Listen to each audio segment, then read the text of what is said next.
안녕하십니까. 전기차 읽어주는 남자 전인남입니다. 네, 오늘도 테슬라 소식으로 여러분 찾게 되었습니다. 지금 제 영상을 보고 있는 대부분의 테슬라 오너분들은 2023.44 버전을 지금 다운 받으시고 잠김음을 뭘 할까 지금 이렇게 고민을 많이 하시는 분도 계실 거고 이미 적용하신 분도 계실 거고, 특히 이제 초음파 센서가 없으신 차량분에 대해만 해당되는 내용인데, 이 주차 센서, 와 이거 신기하다, 어떻게 이렇게 신박하게 됐지 하면서 업데이트를 온전히 즐기고 있으실 것 같아요. 물론 그 중에는 이제 오토파일럿을 쓸 때 이제 뭐 딴짓을 하는 거에 대해서 걸리는 것들이 있으니까 이거를 뭐 좋다 싫다 하시는 분들이 많이 계시는데, 또 분위기란 게 있지 않습니까? 커뮤니티 돌면서 분위기를 보니까 기존보다 더 좋아진 것 같은데, 기존보다 좀 토크를 좀 유지하려는 그런 요구량 같은 것들이 좀 줄어든 것 같다, 좀 더 편하게 운전을 하는 것 같다라고 생각하시는 분들이 대부분이긴 하지만, 또 반면에는 벌써 나 경고 먹었다 이렇게 하신 분도 계시고, 정말 이런 거 보면은 사람마다 다르고 이제 진짜 케바케라는 걸 알 수 있었죠. 저번에 말씀드렸지만 직접 이렇게 받아서 써보고 느끼시는 게 좋다 이렇게 말씀을 드렸죠. 그게 맞는 것 같습니다. 왜냐면은 이게 운전하는데 사람마다 습관이 다 다른 거잖아요. 초기에 받으셨던 분은 테슬라가 요구하는 방법보다는 좀 다른 방법으로 오토파일럿 쓰고 계셨을 가능성이 좀 높아 보이죠. 반면에 이제 대다수의 분들은 그런 분들은 아니니까. 저도 이걸 써봤으면 좋겠는데, 제가 이제 충격적인 사실, 저 아직도 32버전입니다. 38버전도 아니고 44버전은 절대 아니고 32버전 아직도 최신 업데이트라고 떠요. 이거 좀 문제가 있지 않나, 좀 그런 생각이 들 정도로 업데이트가 너무 늦어지고 있습니다. 제가 이렇게 업데이트가 많이 늦어지는 거는 좀 처음인 것 같은데, 제 연식만 그런 줄 알았어요. 근데 전혀 그렇지 않죠. 커뮤니티도 그렇고, 이제 제 지인도 저랑 같은 연식의 모델 3 롱레인지인데 벌써 44버전 받아가지고 잠김음도 바꿨다고 하더라고요. 그래서 이거 좀 문제가 있다, 뭔가 업데이트 로직이 꼬인 건가 싶어서 한번 이거 내일 한번 센터에다 전화를 한번 해봐야 되나 싶기도 합니다. 아무튼 간에 저는 아직도 이거를 못 받고 있는데, 너무 세수를 안 했나? 아무튼 이것도 빨리 받아서 좀 체감하고 나서 다시 한번 좀 업데이트를 해가지고 말씀드리도록 할게요. 네, 오늘 들려드릴 소식은 테슬라의 정지 관련된 모드 관련해가지고 말씀드릴까 합니다. 지금 이제 모델 S, 모델 X 신형을 받으신 분들은 이 스타핑 모드가 이미 홀드로 고정이 되어 있어요. 모델 3, 모델 Y 운용하신 분들은 그게 무슨 소리야? 당연히 크림 모드. 이게 기존의 내연차 모드죠. 브레이크를 밟아야만 멈춰있고 브레이크를 떼면 알아서 가는 거. 롤 모드. 롤 모드는 쓰시는 분들이 거의 없을 것 같은데, 어떻게 보면 이제 오토 홀드가 좀 제거된 느낌이라고 볼 수 있고, 이 중립 기어를 박은 마냥 이렇게 움직이는 롤 모드는 사실 쓸 일이 거의 없기도 하죠. 그리고 홀드 모드. 대다수의 분들은 홀드 모드를 쓰고 계실 건데, 결국에 이제 롤 모드는 거의 안 쓴다 치면은 크림 모드 아니면 홀 모드. 크림 모드를 쓰신 분들은 기존의 내연차의 방식이 편하다, 익숙하다 이렇게 생각하시는 분들이 많이 쓰시고, 홀드 모드는 테슬라식 회생제동을 좀 쓰는 그런 모드라고 볼 수 있는데, 모델 S, 모델 X 신형은 이미 이 크림 모드와 롤 모드가 삭제가 됐는데, 이제 2024년부터 생산되는 모델 3, 모델 Y를 받으신 분들은 신형 모델 S, X처럼 홀드 모드만 존재하게 된다라고 합니다. 그거에 대해서 분명히 또 욕을 먹을 것 같아요. 커뮤니티나 유튜버들 또 나와가지고 테슬라가 주행거리를 늘리기 위해서 또 이런 짓을 했구나. 근데 내용 보니까 맞는 것 같긴 해요. 그냥 먼저 나온 김에 좀 말씀드리도록 하죠. 최근에 이제 모델 3, 모델 Y도 그렇고 지금 주행 가는 거리가 좀 많이 줄었습니다. 이 모델 S, 모델 X EPA 인증 결과가 모델 S 롱레인지 같은 경우에는 어떻게 좀 공교롭게 그대로 받았어요. 문제가 없는데, 그 밖에 이제 플레드 그리고 모델 Y 전부 다 주행 가는 거리가 줄었죠. EPA 인증을 다시 받았는데, 그러니까 차량 성능이 감소한 게 아닙니다. 차량의 주행 가는 거리가 막 줄어들었다고 차량의 성능이 줄었구나, 이 배터리 쓰는 게 줄었구나 라고 생각을 하지 마시고, 이건 평가하는, EPA를 평가하는 메소드가 좀 바뀌었다라는 것이죠. 어떤 것들이 바뀌었는지 제가 세부적으로 솔직히 찾아보진 않았어요. 근데 확실한 거 하나, 여기서 영향을 이렇게 크게 끼칠 수 있는 건덕지가 하나가 있었습니다. 바로 정지 모드, 이런 것들을 선택할 수 있는 옵션인 경우에는 이 각각 3개를 테스트해서 평균 값을 쓴다라고 합니다. 그러면은 이렇게 떨어지나? 네, 떨어질 수가 있죠. 왜냐면은 크림 모드 같은 경우에는 브레이크를 밟기 전까지는 조금씩 이동을 한다고 했죠. 이동하는 것은 모터에다 전류를 흘려줘서 모터가 동작하는 거. 롤 모드는 이건 그냥 거의 중립 기어로 그냥 놔버리는 그러니까 완전히 멈추기 위해서는 회생제동이 아니라 그냥 물리적인 브레이크의 개입이 무조건 필요합니다. 근데 홀드 모드 같은 경우에는 회생제동만으로 차를 완전하게 정지를 시킬 수가 있어요. 그럼 이 세 가지 중에 어떤 게 주행 가는 거리 테스트에 유리할까? 당연히 홀드 모드죠. 말씀드렸지만 롤 모드는 정지하려면은 무조건 브레이크, 물리적인 브레이크의 개입이 필요하다. 클린 모드도 마찬가지죠. 근데 홀드 모드는 이 물리적인 브레이크 개입 없이도 차가 멈추고 오토홀드까지 바뀔 정도로 그렇게 회생제동을 많이 쓰는 건데, 따라서 그만큼 이제 에너지 회수도 많이 하게 되고 주행 가는 거리 테스트에 굉장히 좀 유리하게 작용할 수 있는 여지가 있죠. 그래서 나머지에서 평균을 깎아 먹으니까 주행 가는 거리가 이렇게 나온 것 같은데, 그래서 테슬라가 지금 준비한 게 바로 이 클린 모드와 롤 모드를 없앴다. 없애버렸다. 근데 모델 S, 모델 X 같은 경우는 약간 좀 의아한 것이 이미 이 모드를 하나로 바꿨거든요. 그러니까 뭐 클린 모드, 롤 모드 제가 없어졌다고 말씀드렸죠. 여기 나오는 거는 분명히 신형 모델 S, 모델 X 얘기일 건데, 모델 S 롱레인지 같은 경우는 그대로긴 하지만 나머지들은 어차피 이 모드에 상관없이 어차피 모드가 하나니까 이 모드 때문에 주행 가는 거리가 줄었다고 보기에는 약간 좀 어폐가 있다고 볼 수 있죠. 그래서 EPA가 이 모드의 평균값을 쓰는 것 외에도 추가적으로 뭔가 강화된 그런 것들이 있을 것이라고 보여져요. 그래서 이제 테슬라뿐만 아니라 나머지 차량들이 EPA가 좀 변하는지, 이 결과값이 좀 변하는지 좀 지켜보게 되면은 좀 더 이제 확신할 수 있게 되겠죠. 이 모드뿐만 아니라 다른 것들이 좀 더 강화됐다. 강화하는 이유는 뭐 별거 있겠습니까? 좀 더 리얼 월드를 제대로 반영할 수 있도록 이제 EPA도 계속 그렇게 좀 요구를 하는 거겠죠. 시험법 같은 것들을. 그래서 그런 것들 때문에 이렇게 주행 가는 거리가 줄었다. 차 성능이 줄어든 건 아니다라고 좀 말씀을 드릴 수 있을 것 같습니다. 다만 좀 여기서 좀 짚고 넘어갈 게 있습니다. 이제 홀드 모드를 이렇게 강제하게 되면은 결국에 이제 회생제동을 극대화하는 것이라고 볼 수도 있겠죠. 좀 더, 왜냐면 최소 뭐 클린 모드 쓰신 분이 계실 수도 있었을 거니까. 근데 여기 회생제동 로우 스탠다드 선택하는 거는 이미 20년식 차 아니신 분들은 어차피 이게 없을 거예요. 그러면 어찌됐든 간에 테슬라 차량을 이렇게 운영해야 된다. 예전에는 선택권을 줬지만 지금 선택권을 뺏어 버린 거죠. 선택권 얘기도 제가 예전에 이제 선택권을 준 게 좋지 않냐 이렇게 말씀드렸는데, 지금 드는 생각은 이렇게 운행하는 방법이 다르게 되면은 이게 좀 더 혼란을 야기할 수 있지 않을까? 좀 이거는 강제를 하는 게 차라리 혼동을 없애는 방법이 되지 않을까라는 생각이 또 살며시 들더라고요. 그러니까 이제 뭐 현대차 같은 경우에는 차 탈 때마다 이 회생제동 세팅이 다시 해줘야 된다고 하더라고요. 근데 어떤 때는 2단계, 어떤 때는 풀, 뭐 이런 식으로 계속 바꾸게 되면은 사용자가 운전할 때 경험이 달라지는 거잖아요. 그러니까 어떤 때는 이 정도 떼면은 차가 이 정도 멈추는 게 머릿속으로나 아니면은 좀 본능적으로 이런 것들이 좀 인식이 되어야 되는데, 이게 할 때마다 달라져.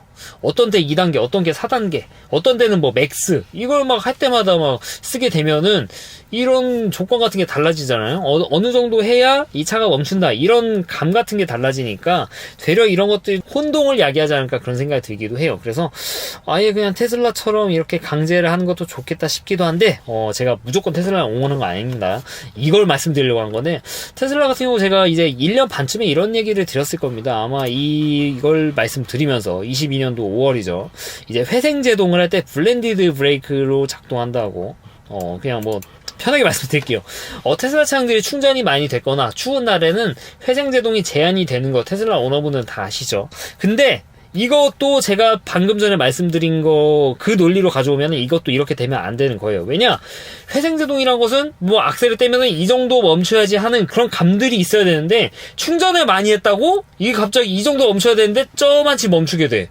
날씨가 추워졌다고 이 정도 멈춰야 되는 건데 저만치 멈추게 돼. 사용자의 경험이 달라지는 거고, 이로 인해서 혼동이 될 수 있고, 그래서 갑자기 뭐 악셀과 브레이크를 막 혼동할 수 있는 그런 여지들도 조금씩 확률이 늘어나지 않겠습니까? 아무래도 일정할 때에 비해서. 그래서 테슬라가 준비한 게 뭐냐, 악셀을 뗄 때, 그러니까 회생제동이 제한이 있을 때도 악셀을 떼면은 제한이 있음에 불구하고 이제 그때는 물리적인 브레이크가 알아서 작동을 하게 되면서 동일한 수준의 멈춤, 예를 들면 내가 이 정도 속도에서 악셀을 떼면은 딱 50m 정도 이동하고 멈춰.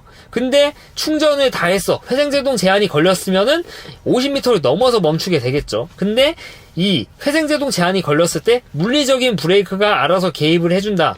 그래서 동일하게 악셀 뗐을 때 50m 멈추면은 날씨가 춥건 충전이 많이 됐건 그냥 그 정도 속도에서 악셀 떼면 50m에 정확히 멈추게 되는 거. 이게 바로 블렌디드 브레이킹. 이거 일부의 차량들에게만 적용이 되고 서서히 뿌려질 거다. 제가 1년 반 전에 말씀을 드린 것 같은데 아직도 우리나라엔 들어올 여지가 없는 거죠. 이거 업데이트된 리스트를 보면은 아직도 좀 테스트를 하고 있는 그런 느낌이 좀 있어요. 중국 같은 경우에 좀 많이 적용이 된 것 같은데 여전히 좀 완벽하게 된 것 같지는 않아요. 이게 기술이 쉽지 않아 보입니다. 아무래도 좀 물리적인 브레이크를 쓰는 거다 보니까 제 생각에는 뭐 오토파일럿이 이미 이런 거를 쓰고 있으니까 이게 뭐 어려운 기술일까 싶었는데 아무래도 이게 좀 안전하고 직결되는 거다 보니까 좀 테스트를 좀 길게 하고 있는 것 같습니다. 그래서 이 테스트가 빨리 좀 끝나서 이제 광범위하게 업데이트가 됐으면 하는 그런 생각들이 있어요. 왜냐? 사람들이 혼동을 하지 않게끔. 지금 테슬라가 이거는 뭐 주행 가는 거리를 늘리기 위해서 호드를 강제하는 것도 있지만 그 밖에 크림 모드 쓸 때, 롤 모드 쓸 때, 회생제동도 로우와 스탠다드 이렇게 옵션을 많이 줘버리면은 그만큼 헷갈릴 수 있는 여지들이 많아지는 거니까 이렇게 단순화하는 것도 뭐 한 가지 방법이라고 생각해요. 테슬라가 선택한 주행 가는 거리도 있긴 하겠지만. 그래서 그러면서 봤을 때 저는 이거 회생제동을 제한이 걸렸을 때도 물리적인 브레이크가 알아서 개입을 해주는 것들 이런 것들이 좀 필요하다 그런 생각이 듭니다. 빨리 업데이트가 되길 진심으로 바라도록 할게요. 네, 그리고 두 번째 소식인데 우리나라의 중국산 모델 Y RWD 외에도 추가적으로 이제 모델 3와 모델 Y 롱레인지 퍼포먼스 이 차량들이 들어올 만한 그런 단서들이 나와가지고 여러분들께 좀 말씀을 드릴까 합니다. 보면은 이번에 새로 인증받은 거예요. 출시년도 2024년이니까. 네, 이제 모델 3 RWD 어차피 뭐 중국에서 들어온 거였고 모델 Y도 마찬가지고 나머지들을 봐야죠. 이제 모델 3 롱레인지 근데 모델 3 퍼포먼스는 아직 없죠. 이거는 모델 3 이제 하이랜드 같은 경우에는 퍼포먼스가 아직 공개는 안 됐잖아요. 정식으로. 그래서 없는 것 같고 다만 이제 모델 Y 롱레인지와 모델 Y 퍼포먼스가 다시 부활을 했는데 사람들이 이거 보고 많이 놀라신 것 같아요. 일회 충전 주행 가는 거리가 왜 그러지? 좀 뭔가 이상하죠. 모델 Y 롱레인지 일회 충전 주행 가는 거리가 430. 430? 원래 우리나라 인증 510 넘게 받지 않았었나? 모델 Y 퍼포먼스가 449. 잠깐만. 퍼포먼스가 좀 작아지긴 하는데 롱레인지보다 퍼포먼스가 기네? 잠깐 모델 3 롱레인지 이거 525인가 받았었는데 와 대폭 줄었네? 이것도 성능이 줄어들었나?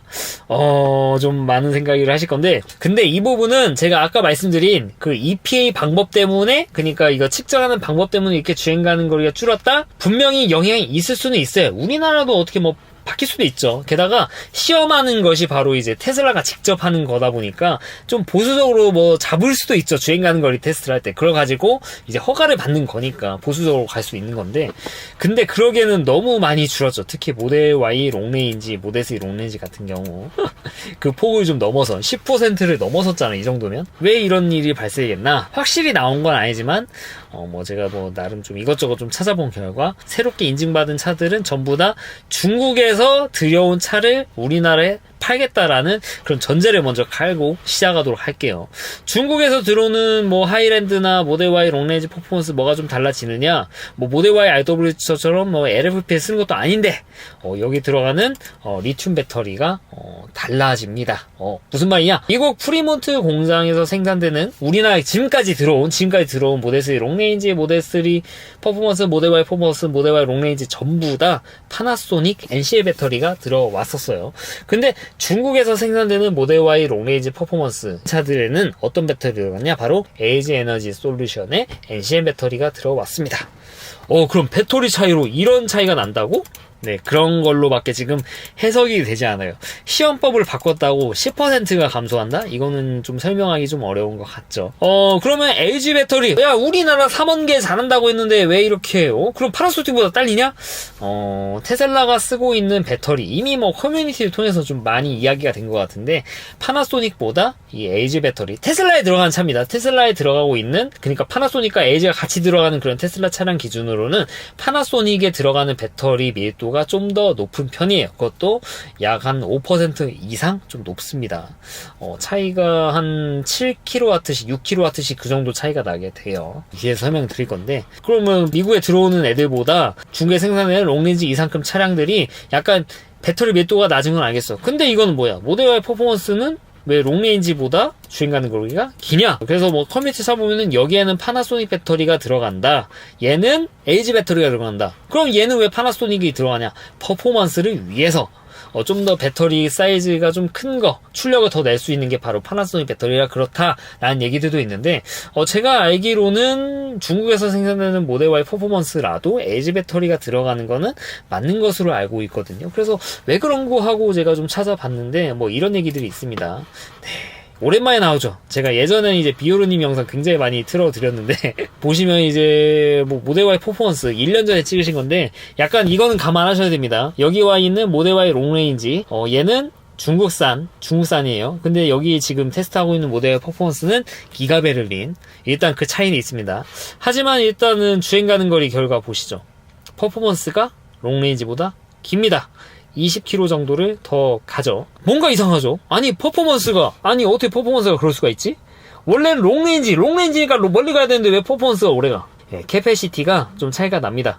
얘는 70kWh, 그리고 모델 Y 퍼포먼스는 74.4kWh라고 이렇게 찍혀 있어요. 여기에 비오르님이 이렇게 말씀하고 계시는 캐패시티는 오비드 단자 물려가지고 100% 완충했을 때 실제 유저블 캐패시티를 말씀드리는 거예요. 그러니까 풀팩이 아니라 실제 진짜 사용 가능한 그 배터리 캐패시티를 이렇게 기입을 해주고 계세요.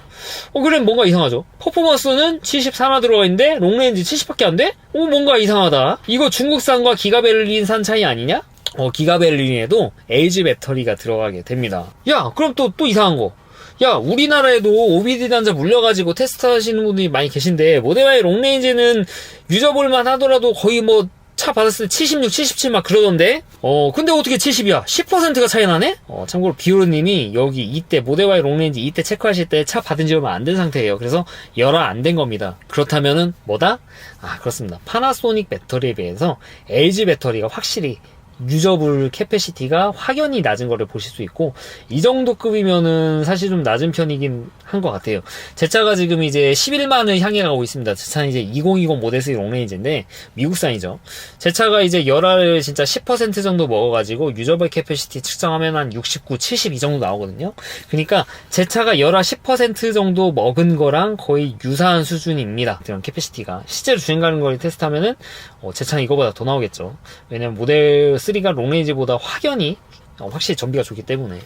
그러면은 야, 모델 Y 퍼포먼스 기가베를린 산에도 LG 배터리 들어간다면 얘는 왜 74냐? 네, 퍼포먼스에 들어가는 게 캐패시티가 조금 더 많습니다. 이거 모델 3 퍼포먼스도 마찬가지긴 한데요. 실제로 캐패시티를 좀 더 많이 써요. 그만큼 마진을 좀 더 적게 쓰는 걸 수도 있고 배터리를 좀 더 많이 넣었을 수도 있습니다. 이게 결국에는 출력 향상을 위해서 그렇게 쓰는 것 같은데, 결과적으로 이것만 보면 알 수 있는 거, 모델 Y 롱레인지 LG 배터리 들어간 거 보다 모델 Y 퍼포먼스에 들어간 LG 배터리에 실제 배터리 용량이 좀 더 많이 들어간다. 그래서 이걸 보면은 이제 이렇게 나온 것들도 좀 이해가 가죠. 딱 봐도 진짜 우리나라 10몇 킬로 차이 나네. 비오르님도 여기서 한 20kg, 17kg 정도 차이가 났는데 우연인가? 이건 진짜 우연일 수도 있어요. 근데 확실히 좀 알 수 있는 거, 모델 Y 퍼포먼스가 모델 Y 롱레인지에 들어가는 배터리랑 이게 뭐 파나소닉이냐 LG의 차이냐 그런 것도 있을 수 있지만, 똑같이 LG 배터리가 들어간다고 하더라도 실제 배터리 캐패시티 쓰는 게 달라질 수가 있다. 이걸 보면은 어느 정도 그럴 가능성이 충분히 있다라는 거를 알 수가 있다라는 거. 그래서 이걸 보면은 확실히 모델 Y 퍼포먼스가 롱레인지보다 주행 가는 거리도 길고 배터리를 많이 쓰니까 전비도, 근데 약간 좀 전비도 어떻게 또 좋지? 이건 좀 이해가 안 가네. 아무튼 간에 배터리, 테슬라 같은 경우에는 이 차를 팔 때요, 우리가 몇 킬로와트시, 어느 회사에 어떤 배터리를 몇 킬로와트시짜리를 이렇게 제공합니다라고 말을 해주지 않아요. 그냥 주행 가는 거리 테스트가 이 정도 결과를 받았고요, 그냥 이렇게 파는 거예요. 그래서 이 배터리를 어떤 거를 쓰느냐에 대해서 약간 좀 감춰진 그런 것들이 있는데, 그래서 추정해 볼 수밖에 없어요. 이런 식으로 이렇게 추정해 보는데, 모델 Y 퍼포먼스에는 좀 더 배터리 캐패시티가 높은 거 내지 이 가용 가능한 유저블 캐패시티가 좀 더 긴 그런 거라고 좀 볼 수밖에 없는 그런 결과를 낳았다. 등급도 다르잖아요. 심지어 퍼포먼스인데 얘가 더 등급이 좋아. 참 재밌죠. 이런 거 보면 이제 퍼포먼스를 사야 되지 않나라는 생각이 들기도 하는데, 뭐 주행 가는 거리가 뭐 그렇다고 막 드라마틱한 차이는 안 나니까 너무 걱정하지 마시고요. 오늘은 모델 3, 모델 Y에 들어갈 새해 이제 새롭게 제작된 차량들에 대해서 이 스타핑 모드가 바뀌는 것들, 그리고 우리나라에 들어올 모델 3 하이랜드 들여 들어오죠. 그거랑 모델 Y 중국산 차량들 주행 가는 거리 이슈에 대해서 좀 말씀을 드렸습니다. 어째 좀 도움이 되셨나 모르겠어요. 네, 이상 전기차 읽어주는 남자 정남이었습니다. 앞으로도 이렇게 한 주를 가지고 여러분 찾아뵙도록 할 테니까 좋아요와 구독 부탁드리도록 하겠습니다. 네, 긴 영상 시청해 주셔서 대단히 감사합니다.